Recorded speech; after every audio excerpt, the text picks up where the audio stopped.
This is Patty Owens at 105 Carver Street, Lake Wales, Florida.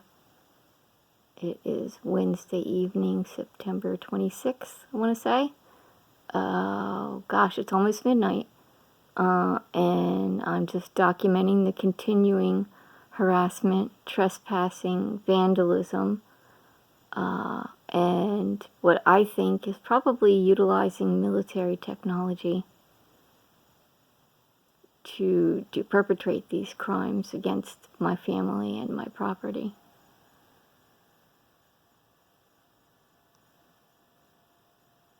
I don't know of anybody else who has the degree of cloaking down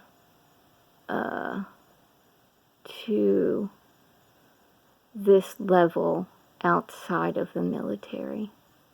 They think they're being unseen there, but as we can both see, as we can all see, there's still purple there, little pink purple.